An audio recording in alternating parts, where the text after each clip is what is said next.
Assalamualaikum warahmatullahi wabarakatuh. Halo Dun Senarai dimanapun berada. Alhamdulillah kita bertemu lagi dengan podcast Senarai edisi yang ke-6 ya. Pada kesempatan kali ini sebelumnya perkenalkan, nama saya Nur Hasni. Kami berdua itu sebenarnya bukan tamu-tamu khusus yang spesial didatangkan karena kami berdua ini merupakan tim relawan dari Senarai itu sendiri, tim relawan yang bergerak di bidang pelayanan perlindungan untuk perempuan dan anak yang kami bentuk itu namanya tim RSPPA. Nah, pada kesempatan kali ini saya sudah bersama Unires.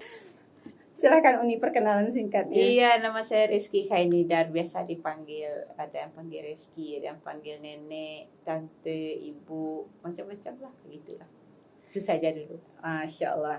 Ya, kenapa dibilang nenek sama Unires gitu ya? Sebenarnya saya ini berdampingan dengan beliau itu rasanya kok, aduh ya Allah, ternyata beliau itu sudah usianya 61, Masya Allah, ini awet sekali gitu. Nah, yang sangat menarik dari Unires ini, beliau adalah merupakan aktivis kemanusiaan ya, yang sudah mulai bergerak di bidang perlindungan perempuan dan anak itu sejak tahun 1985. Itu usia saya baru berapa tahun itu? Baru 4 tahun ini. Jadi Uni sudah bergerak di bidang itu ketika Ani baru 4 tahun.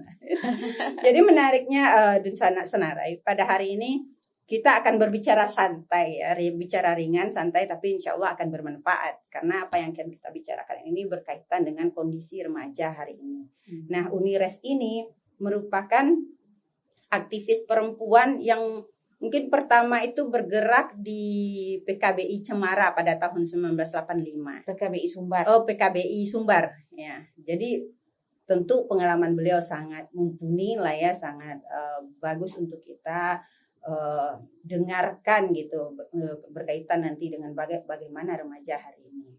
Nah, untuk seperti yang sebelumnya pernah kita bincang-bincangkan Unires, mungkin kita kalau di zaman Ani kuliah itu PKBI ini cukup populer gitu kan. Nah, itu kalau sekarang ya masih populer gitu. Tapi bagaimana sih Uni di zaman tahun 1985 itu PKBI awalnya bisa sedemikian bagus masuk ke level-level remaja? 85 itu sebetulnya awal Uni mengenal PKBI. Jadi waktu itu PKBI itu ada program manajer namanya Pak Iksan Malik. Jadi PKBI waktu itu kantornya masih kecil, kegiatannya masih mulai dalam bentuk yang lebih daripada biasanya ya, karena sudah ada satu program manajer di Sumbar. Sebelumnya kan tidak ada gitu. Jadi dulunya hanya program yang diurus relawan. Tahun 85 itu ini kenal dengan Bang Iksan Malik dan beliau bilang, ayo jadi relawan PKBI. Nah, Uni baru cari tahu apa saja tuh kegiatan PKBI. Ternyata bagi Uni sendiri itu sangat penting ya, karena itu edukasi untuk kesehatan reproduksi. Itu sebetulnya edukasi yang waktu itu tergolong super limited. Super limitednya kenapa nih? Hampir tidak ada sebetulnya edukasi untuk kesehatan reproduksi, atau orang mungkin akan menyebut lebih lugas edukasi kesehatan seksual. Karena orang masih menyamakan materi seksualitas dengan pornografis. Padahal itu sejauh langit dan bumi itu. Jauh itu. Yang materi pornografis itu kan tidak edukatif, malah sangat manipulatif itu kan. Dia mungkin menarik bagi remaja yang ingin tahu, tapi isinya tidak menambah ilmu, apalagi mendidik adab ya. Jadi dia manipulatif kepada dorongan-dorongan erotis manusia. Nah, kalau bagi remaja itu menjadi kasihan kita, mereka mengkonsumsi itu kan. Nah, waktu tahun 85 itu Uni tahun ketiga di kedokteran. Nah, jadi pengetahuan dasar tentang anatomi manusia, fisiologi manusia, tentu ini sudah punya data, udah semester ke 5, 6 gitu kan. Jadi bagi Uni, ini bahkan ini belum ada, bahkan di dunia pendidikan medis pun edukasi mengenai seksualitas itu juga tidak ada gitu. Artinya ada hanya sebagai bagian dari kurikulum, tapi ada sebagai kebutuhan masyarakat, seperti orang butuh edukasi kesehatan jantung, edukasi kesehatan otak, edukasi kesehatan otot, itu tidak ada. Nah, ya kan? Nah, sementara menurut pandangan ini, kita tahu ya, masyarakat kita kan juga tahu pada masa itu banyak peristiwa-peristiwa yang orang menyebutnya dikategorikan kecelakaan. Tapi mau bilang celaka mungkin. Karena ada anak-anak yang masih remaja, hamil ya, waktu itu kan SMA hamil, lalu orang bilang itu harus menikah terpaksa. Tidak menikahnya aja yang jadi soal, kan pendidikan terhenti. Pendidikan terhenti, harus menjalani kehidupan berumah tangga pada belum siap. Nah, ini kan hal-hal yang cukup rumit sebetulnya. Nah, itulah suasana ketika Uni mengenal PKBI. Nah, Uni pikir penting gitu, maka Uni tidak pernah berhenti jadi relawan. Uni selalu menyebut, tahun 85 saya jadi relawan, sampai kini saya masih jadi relawan. Relawati ya, relawati. Oke, jadi sebenarnya persoalan remaja ini sudah seusia bumi lah kayaknya ya, udah dari dahulu ada. Dan alhamdulillah dulu muncullah pemikiran-pemikiran seperti ini yang melahirkan akhirnya program Cemara itu ya. Oke. Dan itu bagaimana Uni kiprahnya? Apakah apa yang dilakukan waktu itu? Itu. Iya. Jadi 85 ini PKBI Sumbar atau PKBI secara nasional itu sudah punya program namanya Remaja Bahagia Sejahtera. Nah, justru bukan di lembaga pendidikan, tapi di kayak remaja di kelurahan, bisa di Karang Taruna, diskusi-diskusi, materi diskusi itu sebetulnya tentang mengenali tubuh. Bahwa tubuh remaja itu sudah berbeda. Kita membawa pesan pada tubuh remaja itu, kalau kita abai, kita bisa kena penyakit-penyakit yang tidak ada hubungan juga dengan perilaku seksual. Tapi misalnya kalau anak perempuan bisa keputihan karena dia tidak tahu menjaga kebersihan organ reproduksinya. Kalau anak laki-laki barangkali mereka sudah masuk mimpi basah dan karena tidak tahu lalu merasa ada yang salah, bisa menimbulkan perasaan-perasaan yang sebetulnya bagi orang dewasa mungkin dianggap ringan. Bagi orang dewasa lupa masa remajanya sendiri. Iya kan? Nah, tapi kan ada sebagian remaja cemas, ya ini apa ini? Saya harus bagaimana gitu. Terus juga remaja-remaja yang gelisah dengan jerawatnya. Kok jadi berjerawat? Ya kan? Atau dulu keteknya harum, kena dibedakin sama orang tua, sudah remaja kok ketek berjarak 1 kilometer sudah bau gitu. Itu bagi remaja kan serius. Bisa minder, bisa dibully teman, bisa jadi krisis ya, krisis bagi dirinya. Bisa. Jadi kita kita bawa pembicaraan seperti itu, remaja boleh bertanya. Mereka senang itu. Boleh bertanya apa saja gitu. Jadi di waktu tahun 85 itu Uni masih di bangku kuliah Uni ya. Kuliah. Dan itu relawan-relawan yang ada di komunitas mungkin waktu itu ya. PKBI juga punya. Yang relawan yang datang ke Karang Taruna, ke kelompok-kelompok remaja atau mungkin ke sekolah, itu dari mana saja? Yang waktu itu yang terbanyak dari Fakultas Peternakan. Saya kira mahasiswa nih ya. Ya, saya kira karena Ani bertanya saya jadi ingat. Bang Isan ini dulu beliau kosnya di rumah yang ada mahasiswa peternakan. Nah, beliau teman ini kemudian juga jadi direktur pelaksana daerah di PKBI Bengkulu. Sekarang masih di Bengkulu. Nah, jadi kan karena mungkin si kawan ini juga merasa, ini isu diriku juga. Nah, kemudian banyak anak-anak peternakan. Kalau Uni itu dulu karena suka mampir ke INS, di situ juga ada beberapa aktivis mahasiswa dari Bandung itu, Uni mampir sana ketemu, membicarakan bagaimana mengembangkan INS lah zaman itu kan. Nah, dari situ dikenal sama PKBI. Tapi kemudian yang aktif di PKBI untuk jadi relawan itu campuran gitu. Ya kalau waktu itu mahasiswa kedokteran yang keluyuran ke sana cuma Uni itu. Ada Uni, terus peternakan, terus ada juga dari Bung Hatta juga banyak itu. Bahasa Uni mahasiswa kedokteran yang keluyuran ya. Iya. Itu apakah memang namanya perkuliahan kedokteran itu sedemikian longgarkah sehingga begitu banyak waktu bagi Uni untuk keluyuran? Karena kalau dilihat ini mahasiswa kedokteran gitu kan ya. Sampai hari ini kita bisa saksikan lah bagaimana kesibukan mahasiswa itu loh. Apalagi kedokteran gitu. Nah, itu kan juga itu gimana nih? Ada orang bilang gitu, sebetulnya Uni nggak juga perlu begitu. Mahasiswa kedokteran pasti begini dan begitu, enggak lah, sama juga. Yang lain juga sibuk, cuman kan hidup bukan itu hanya itu ya. Di lain pihak ya sebetulnya ilmu kedokteran itu kan kelompoknya humaniora. Iya. Iya kan? Iya. Pengetahuan kita yang lebih baik tentang manusia itu sangat diperlukan gitu, dan tidak semua kan kampus harus menyediakan. Mana juga tanggung jawab diri kita sendiri untuk memperkaya wawasan kita. Tapi yang jelas bagi Uni menyenangkan. Iya. Ya kampus lah gitu. Tapi ini juga menarik gitu. Kan menarik itu. Iya. Betul. Jadi ini mengingatkan Ani nih. Jadi Ani kan dulu S2-nya di Amerika nih. Jadi di sana kan kami kelas-kelas antropologi budaya gitu ya. Jadi di luar negeri itu ke tempat Ani itu di Amerika itu apapun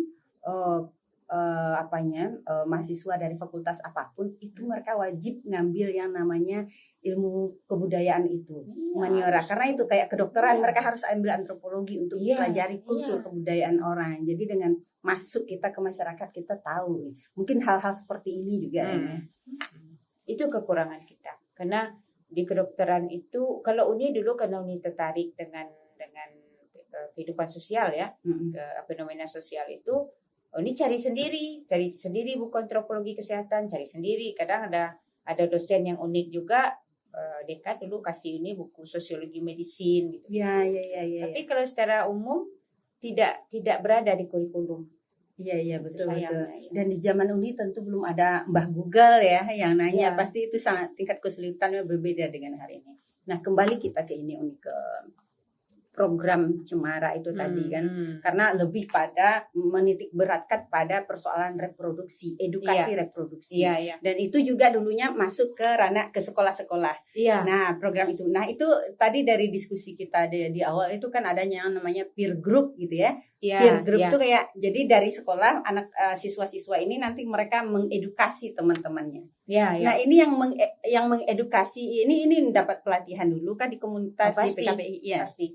Kalau yang ke sekolah itu ceritanya ada sejarah sendiri. Yang tadi Remaja Bahagia Sejahtera yang di kelurahan itu kan program nasional. Sudah dari PKBI nasional merancang program itu dan dilakukan di beberapa tempat, lihat kebutuhan gitu. Nah kalau yang Sanggar Konsultasi Remaja itu ada kisah versi Sumbar sendiri sebetulnya. Yang masuk ke sekolah-sekolah ini. Iya, jadi sejarahnya kalau di sekarang itu jasa baik seorang remaja yang merintisnya. Nah, jadi ini penting diceritakan karena orang beranggapan remaja itu kan sebetulnya tidak hebat. Artinya gini, kan kita seperti ada kasta dalam usia ya. Orang tua yang lebih tahu. Senioritas sangat tinggi gitu ya. Nah ini bagi ini penting kita sebut. Jadi SKR itu bermula yang Uni tahu ya. Tunggu, SKR ini apa nih? Sanggar Konsultasi Remaja. Oke. Nah, jadi Sanggar Konsultasi Remaja ini mulai tumbuh tahun 89 dari sebuah ekstrakurikuler di SMA 2 Padang. Jadi perintisnya itu SMA 2 Padang dulu. Jadi Sanggar Konsultasi Remaja ini dulu kalau Uni lihat sekarang itu satu ekskul mungkin yang paling mewah didampingi profesional itu.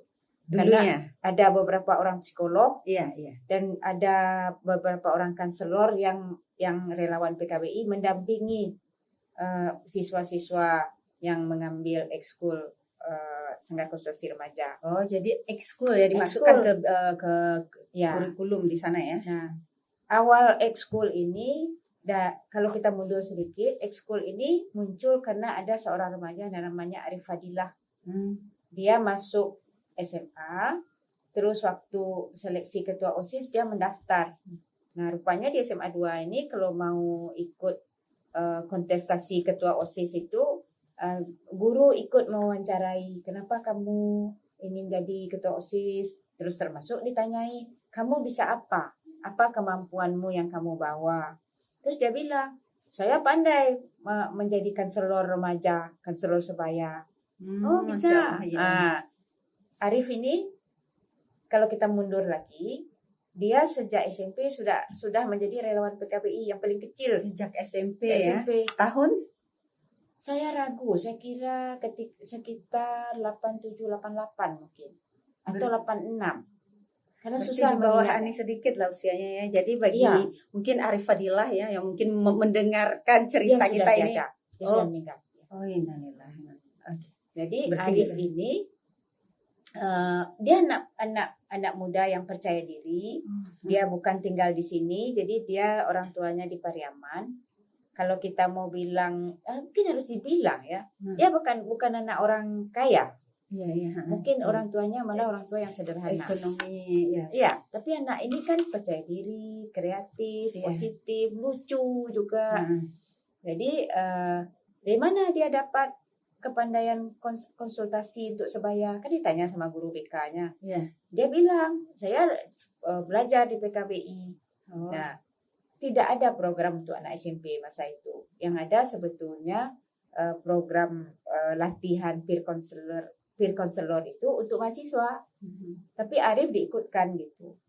Nah, karena Arif ini menarik, dia main ke PKBI, ada latihan konselor dia diajak, dia latihan jurnalistik dia diajak, dan kemudian kan Arif sempat kuliah memang di publisistik Jakarta. Nah, dia memang tertarik dengan pekerjaan-pekerjaan kewartawanan gitu kan. Nah, si Arif ini dengan beberapa temannya kemudian diberikan keterampilan konseling gitu. Jadi Nah, jadilah dia Arif ini pionir ya bagi remaja kala itu ya. Itu di SMP 2. Nah, setelah gebrakannya itu bagaimana kelanjutannya untuk di sekolah-sekolah lain terutama di Kota Padang? Dia sebetulnya dari awal SKR ini dicoba, sebetulnya kan bagi yang mendampingi juga lihat seperti apa jadinya gitu. Mereka lalu mengkonseling teman-temannya dan dia bekerja dengan etika seperti psikolog atau konselor.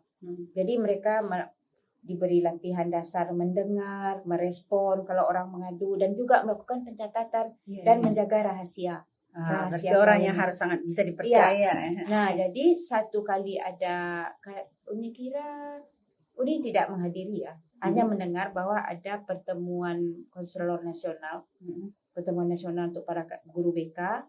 Anak-anak ini tampil gitu. Dia diberi kesempatan mempresentasikan aktivitas ekskul dia. Uni dengar para peserta yang para ibu guru BK itu terharu gitu, bahwa mereka bisa menjangkau temannya lebih baik dari para guru. Karena zaman itu guru BK itu dipandang seperti polisi sekolah. Kalau dipanggil guru BK berarti anak ini ada sesuatu yang salah.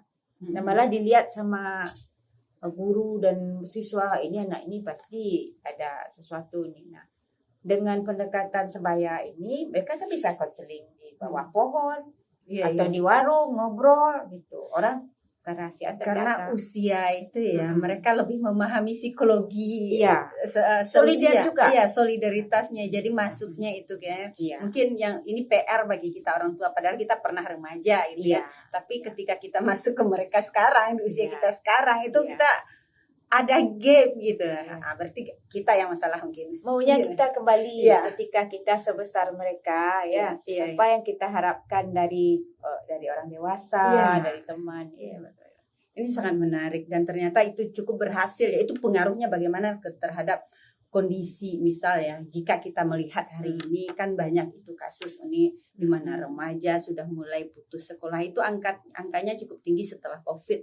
Kalau informasinya banyak pelajar yang berhenti sekolah karena mereka hamil. Iya. Itu semakin banyak sekarang kasusnya, termasuk kita di Sumbar. Bahkan ke kampung-kampung pun ada. Iya. Dah rame. Nah, Mana-mana. itu dampaknya dulu terhadap kasus-kasus yang saat ini merebak itu bagaimana?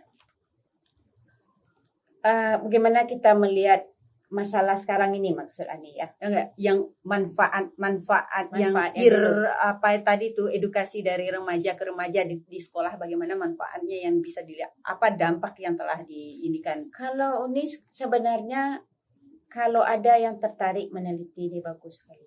Ya, kan penelitian seperti ada retrospektif itu ya. Iya. Nah, karena sekarang ini beberapa di antara mereka itu kan masih kontak satu sama lain. Jadi Iya, dia sudah umur 40 lebih, sudah punya anak remaja juga. Nah, ini sempat tanya 1-2 orang.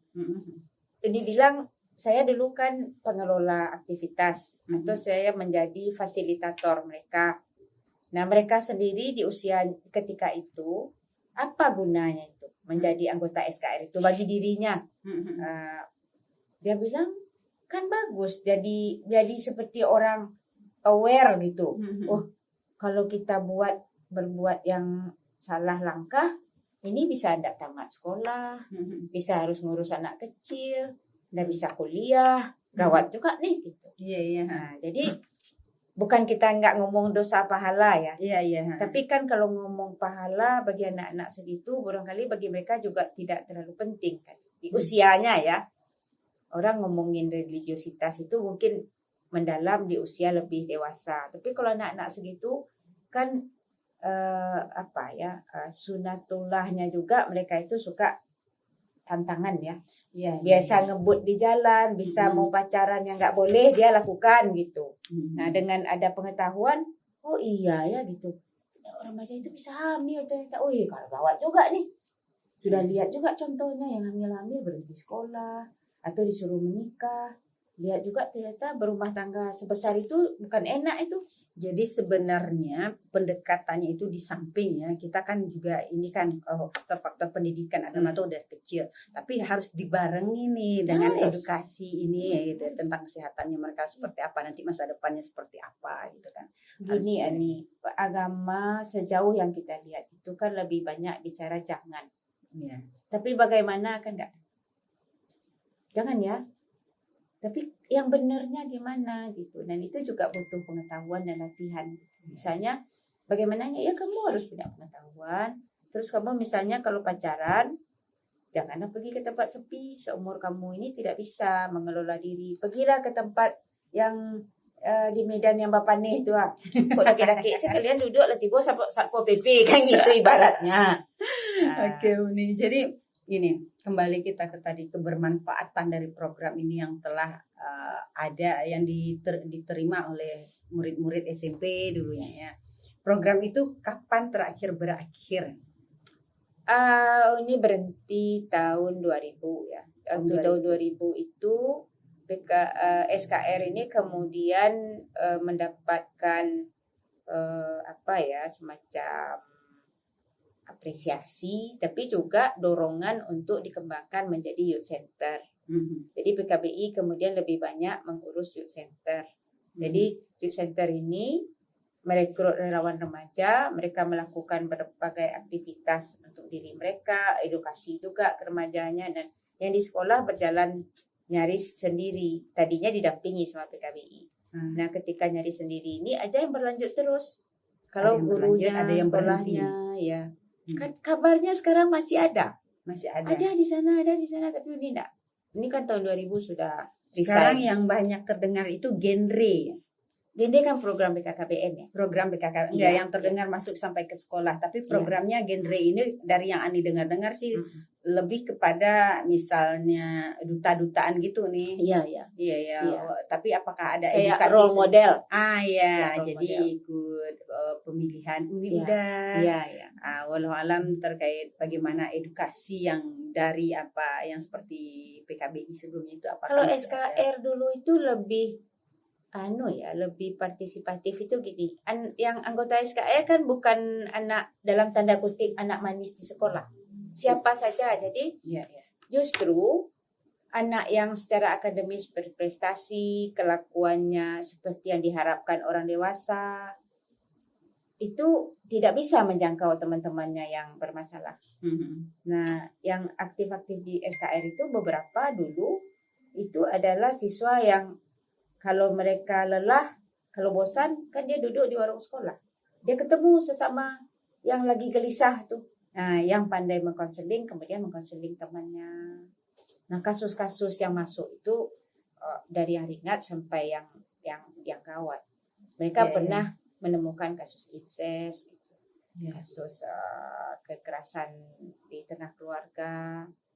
Yang itu kan siswa tidak sampai guru bisa mendengar seperti itu karena teman itu barangkali memang lebih dipercaya. Untuk usia segitu ya. Ya, mereka lebih percaya teman. Iya, ya. Kalau orang tua mungkin akan menghukum dia pikir, tapi kalau sesama remaja didengar pun mereka sudah senang. Iya. Mereka butuh tempat untuk bercerita. Nah, itu nih untuk program itu, menjalankan program itu dananya dari mana? Kalau dulu dananya juga nggak besar-besar amat itu. PKBI itu kalau zaman Uni kerja itu bisa dibayangkan ya. Uni sesudah periode jadi relawan itu, Uni tamat kuliah tahun 91 itu kan Pak Iksan ini promosi ke Jakarta. Lalu ada rekrutmen terbuka. Uni ikut seleksi. Kemudian Uni yang kerja di PKBI, ya kan? Uni ingat itu. Minimalis duitnya, minimalis gitu. Jadi cuman begini, bagi Uni menarik karena itu kan sudah sekian tahun kemudian dipikir banyak yang kita bisa membuat inovasi-inovasi di PKBI. Nah, ketika itu SKR ada di ini lupa, masih SMA 2 itu kalau tidak salah. SMP. Pikir kalau diperbanyak ini menarik. SMA 2 yang punya SKR. Oh, SMA. Cuman Arif asal usulnya anak SMP. Oh. Nah, dia anak SMP. SMP sudah jadi relawan PKBI dia. Di tingkat SMA kah atau tingkat SMP? SMA. Oh, di SMA. Ekskul SMA. Oh, iya. Nah, jadi dana itu dulu bisa begini. Seingat Uni, setahun itu hitungannya belasan juta. Tetap itu kecil. Sumbernya dari mana? Dari PKBI Pusat. PKBI Pusat. Nah, jadi anggaran negara itu.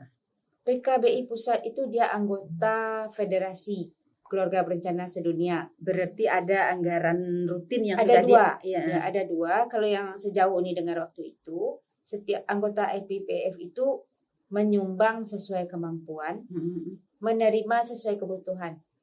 Jadi bisa jadi anggota namanya kan International Planned Parenthood Federation itu.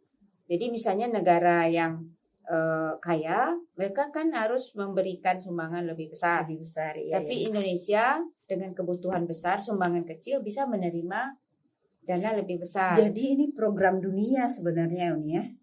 Iya, kalau global berarti kan bukan pemerintah kita itu kan ya. Bukan untuk sebetulnya begini. PKBI itu sendiri kan dari awal memang isunya isu cash pro. Perintisnya kan dokter pribadi Pak Soekarno. Iya. Jadi Pak Soekarno ini dulu kan mengkampanyekan beranak sebanyak-banyaknya. Oh, ada ya kampanye. Ada. Terus Pak Soeharto ini seorang objin, orang kebidanan kandungan. Iya. Beliau tidak setuju itu. Jadi artinya kampanye banyak beranak ini itu konsekuensinya kan kematian ibu, ya kan? Terus kelahiran yang sebetulnya bayi-bayi yang tidak sehat gitu. Jadi beliau kampanyenya malah bukan keluarga berencana gitu, keluarga bertanggung jawab. Oh iya. Tetap KB juga ya. Tetap KB juga. Keluarga bertanggung jawab, ibunya sehat, bapaknya sehat, anaknya sehat, terurus semuanya berpendidikan. Jadi begitu. Dari misal nih, bagaimana kalau kita masuk ke zaman kekinian nih ya.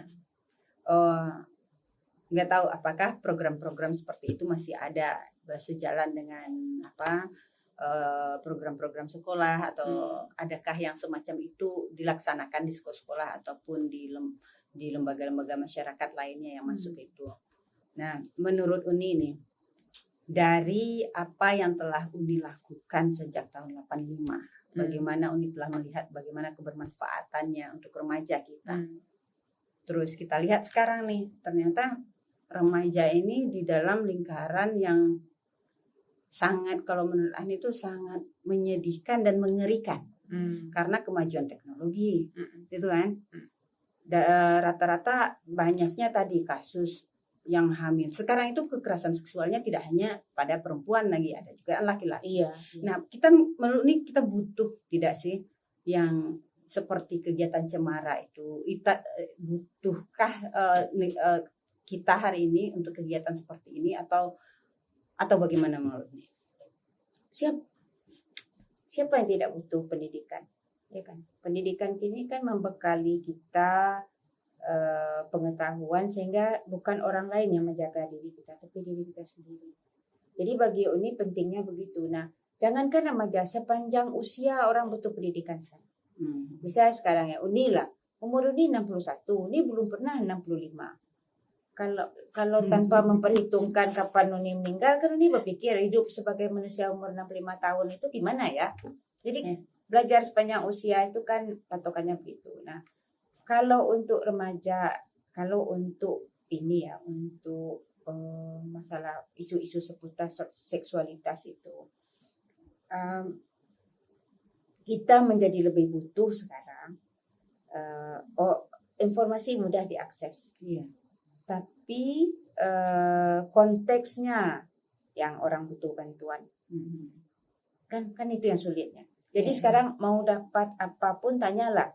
1000 sumber ada di situ. Tapi bagaimana menempatkannya di konteks hidup kita. Untuk apa nih bagi saya nih? Belum lagi periksa ini pengetahuannya benar apa tidak gitu. Nah, bagi ini tetap pertemuan itu tidak tergantikan. Pertemuan langsung orang dengan orang. Iya. Nah, itu malah yang menolong kita memilih, memilah, atau malah mengenali. Termasuk juga mengurangi ketergantungan psikis kita sama handphone. Iya, dunia seperti ini. Karena dia juga efek adiktifnya kan ada. Iya. Nah, jadi kalau sekarang Ani tanya, Uni apa? Uni kalau bisa Uni ajak semua orang. Kita bantu yuk remaja bikin grup-grup edukasi peer educator itu. Belajar mengenal diri, belajar berempati, belajar mensupport orang ketika menyelesaikan dia butuh support. Nah, udah kira baik kita buat karena orang bisa tracing sekarang kan. Iya. Ada yang Uni lihat tantangan baru sekarang ini Ani. Mungkin Uni salah ya.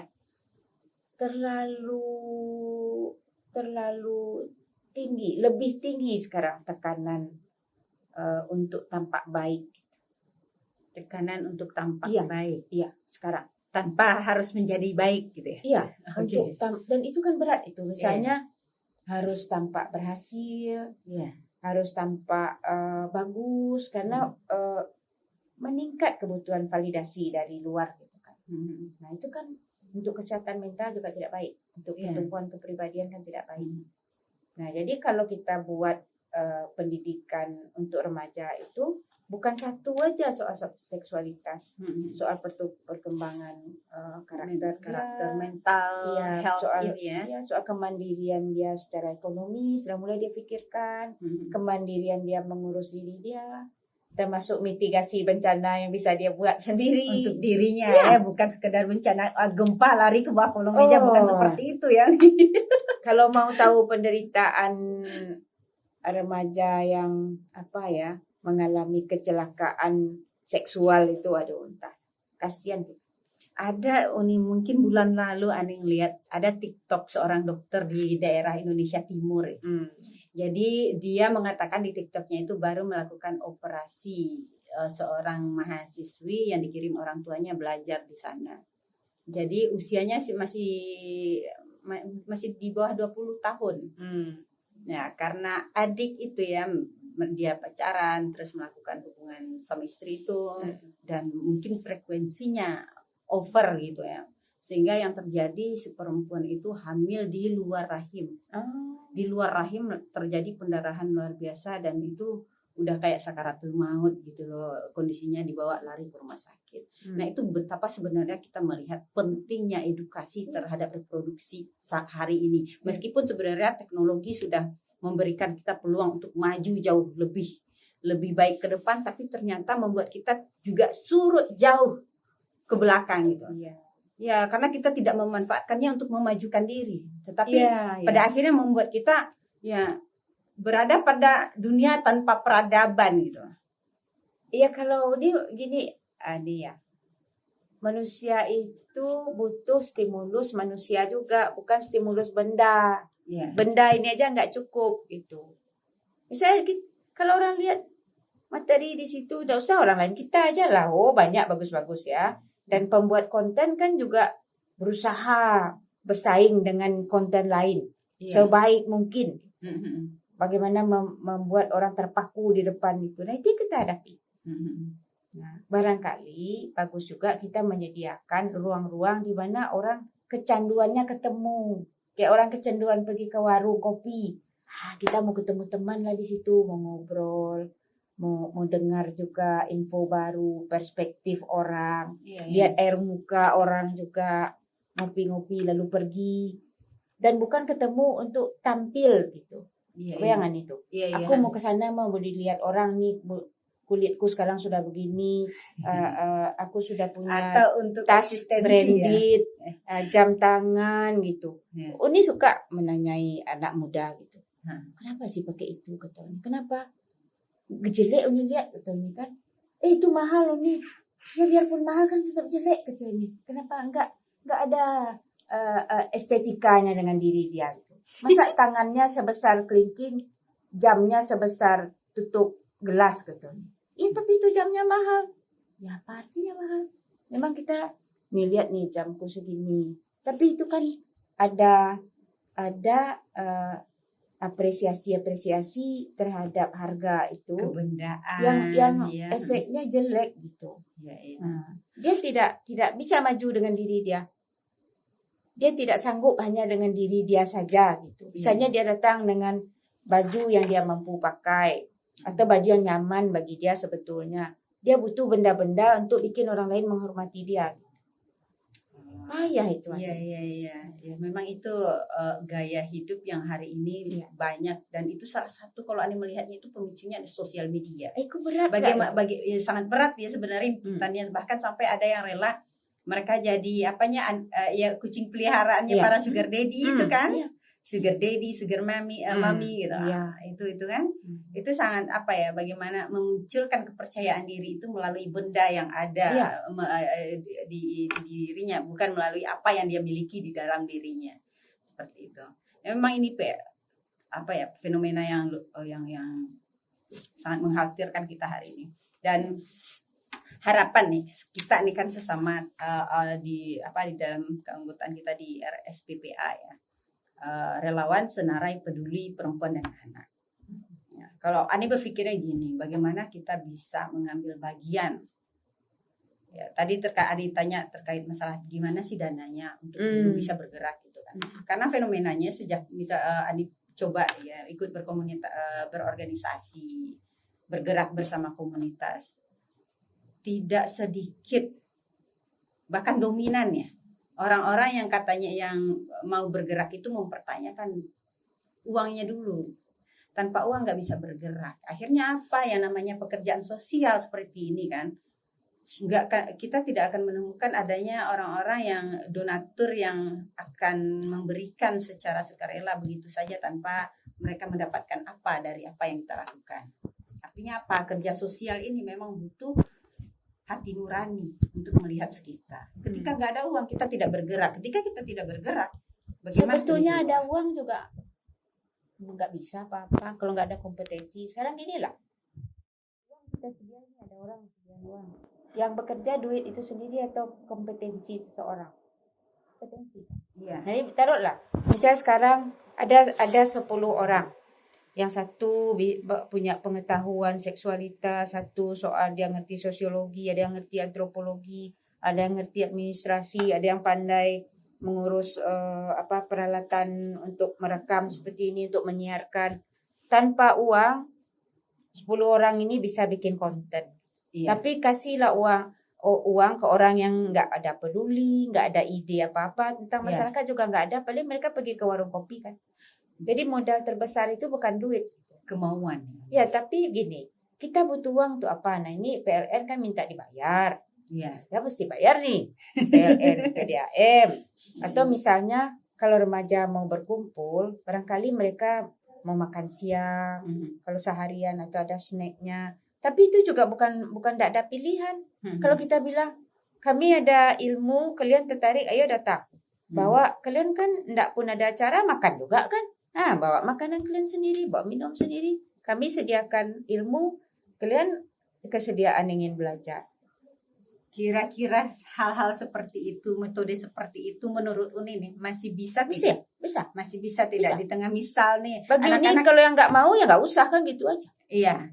Tapi kan ya target kita ini bagaimana membumikan kembali program-program ini kan. Tapi memang harus ada ekstra lah ya. Tapi kalau kita mau mikir biaya, mari kita cek anggaran negara atau anggaran kota ini aja. Iya. Kita bisa lihat itu. Oh, ini bisa untuk membiayai ini. Itu kan bagi warga negara hak dia. Iya. Hak pendidikan misalnya. Iya. Apakah ada di anggaran itu mata anggaran untuk pendidikan? Betul. Nah, itu yang kita tanya ke pemerintah kota.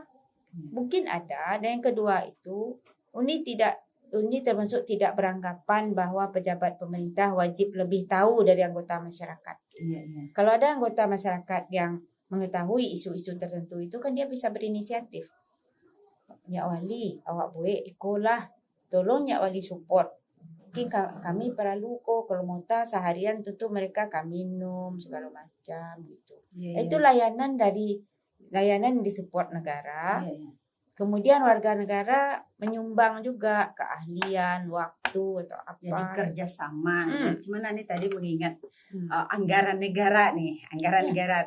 Beberapa waktu lalu juga ini Uni mendengarkan ada pidato singkat dari Presiden Jokowi yang mengkritik ini. Apa dia? Mengkritik dibikin anggaran negara misal untuk kegiatan pendidikan misalnya.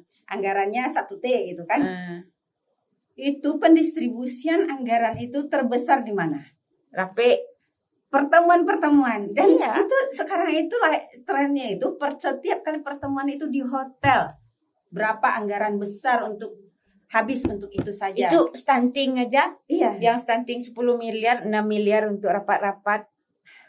Jadi kira kita sudah bisa dibilang kejam itu. Mungkin ini juga kita bisa memberikan masukan lah ke pemerintah. Mungkin untuk rapat-rapatnya diminimalisir. Mungkin yang jika 10 miliar, 6 miliar untuk rapat, 4 untuk beli telur, susu dan anak yang di bawah yang ratusan juta itu ya. Tapi kalau ini sekarang malas gitu. Biar aja yang lain aja yang kerjakan. Tapi misalnya gini, kita mau misalnya nih menyiapkan peer edukator untuk satu kelurahan di Kota Padang, ya kan? Kita lihat di mana bisa remaja kelurahan, sekolah-sekolah di situ. Terus kalau memang setelah kita hitung aktivitas itu butuh biaya, bayar apa aja itu kita tanya ke wali kota. Wali kota bisa, negara bisa support. Kan yang kita tanya hak warganya. Ya kan, ada hak warga untuk juga melakukan aktivitas sosial, ada hak warga yang berhak mendapatkan layanan sosial seperti itu. Iya, tapi dari yang didengar ini anggaran-anggaran negara terkait sebenarnya ada, tapi kurang maksimal kurang tidaklah mencukupi gitu ya, sesuai kebutuhan. Kalau misalnya mau satu kelurahan paling tidak sampai lebih 3 juta membeli. Untuk itu sebenarnya kita butuh ini kan bagi yang tentu masalah anggarannya ke anggota-anggota bapak-bapak kita yang duduk di sana nih. Mungkin bisa kita himbau, mohon dong itu anggarannya lebih diperhatikan ke sana karena kan pembangunan pemerintah lebih ke infrastruktur yang terbanyak kan. Tidak, tapi kalau dirasa anggaran yang terbesar di Indonesia itu kan pendidikan 20%. 20%. Iya. Itu yang terbesar. Itu juga yang terbanyak yang hilang. Itu yang terbanyak hilang. Yang terbanyak hilang. Dimakan tikus gitu kan. Tapi bagi ini kan gini. Kalaupun tidak ada Ya, kalaupun kita capek mengurus itu, acara itu yakin lah bisa berjalan. Yang penting itu ada orang mau belajar, ada yang mau menyediakan, memfasilitasi proses belajar, ada tempat. Kalau uang sedikit itu kan bisa juga. Mungkin ada donasi orang atau apa gitu. Yang penting nggak akan nyangkut karena biaya. Karena bukan uang kunci di situ.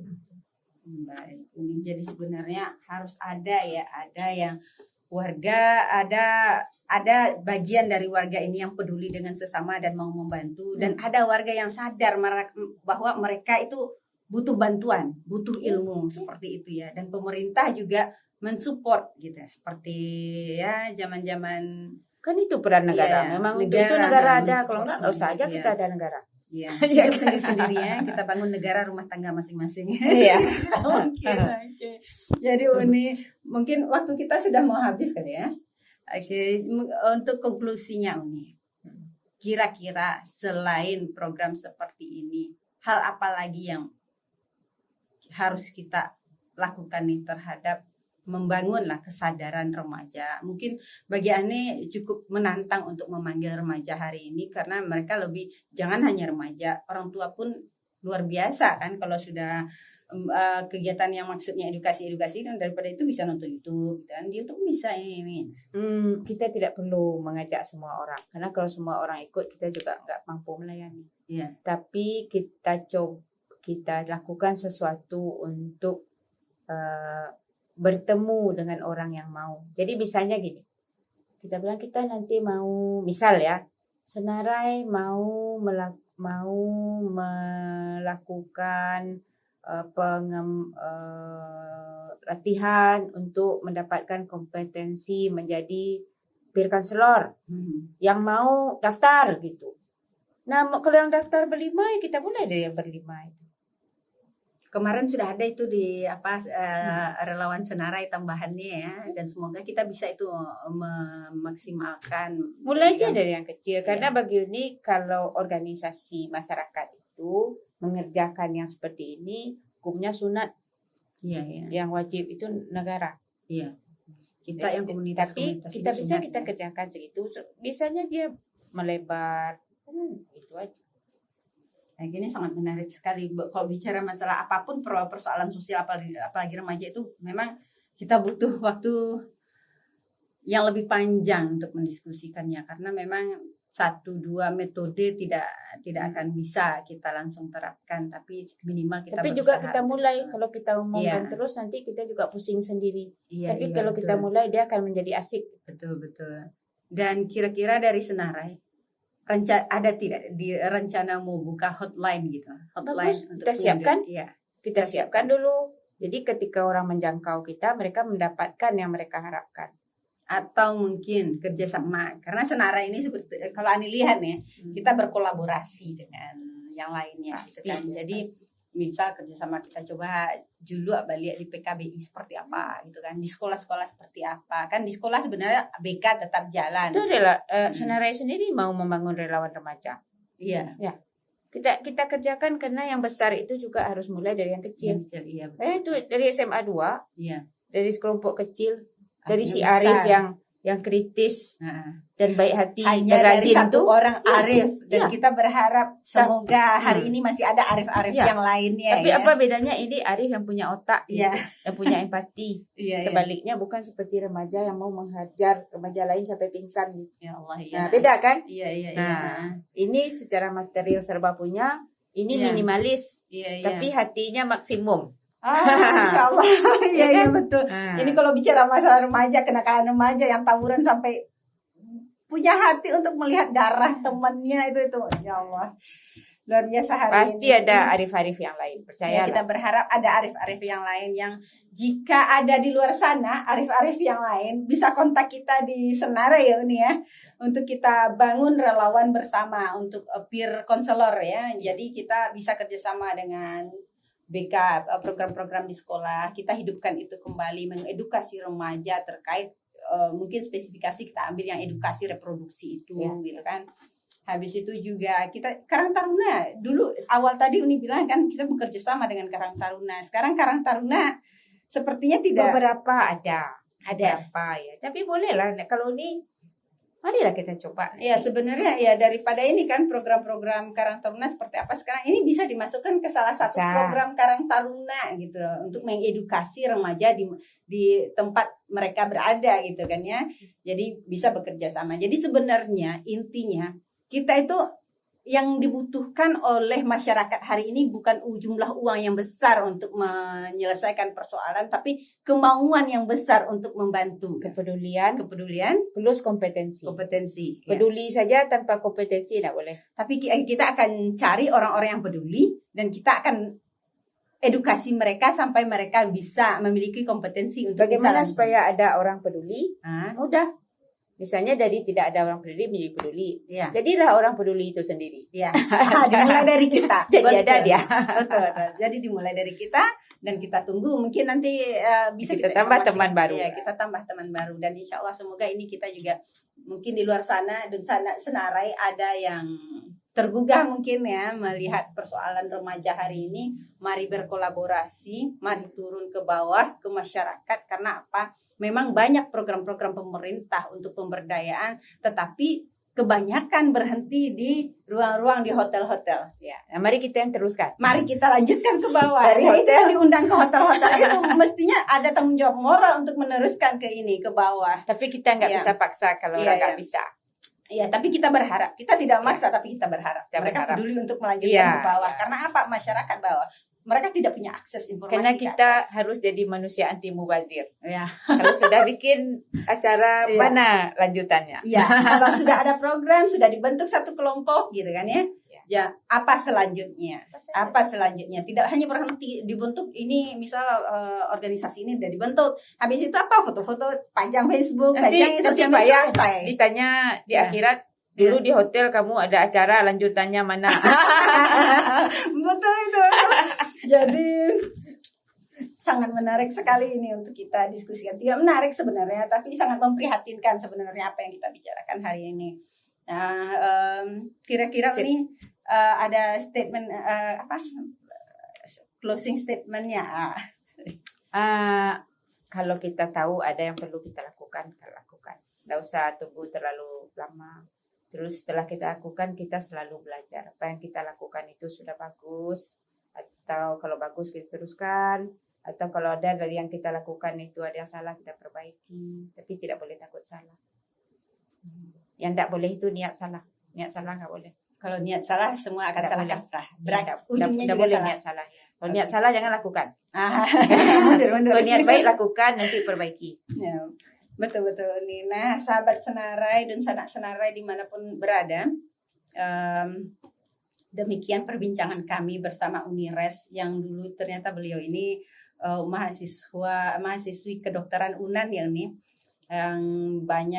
yang banyaklah berkontribusi terhadap bagaimana edukasi terhadap remaja tinggal di Kota Padang atau Sumbar mungkin ya nih, nggak cuma Kota Padang, Sumbar ya. Iya, dulu banyak Dan sekolah. ini sangat menarik. Kenapa kita bahas ini sangat menarik karena kita berharap program-program seperti ini lebih diperbanyak ke remaja-remaja hari ini. Nah, kami dari tim RSPPA Senarai, saya Nur Hasni dan Reski, terima kasih atas perhatiannya. Mohon maaf atas hal-hal yang kurang berkenan jika ada yang tersinggung.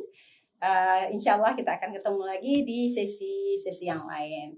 Billahi taufiq wal hidayah. Assalamualaikum warahmatullahi wabarakatuh.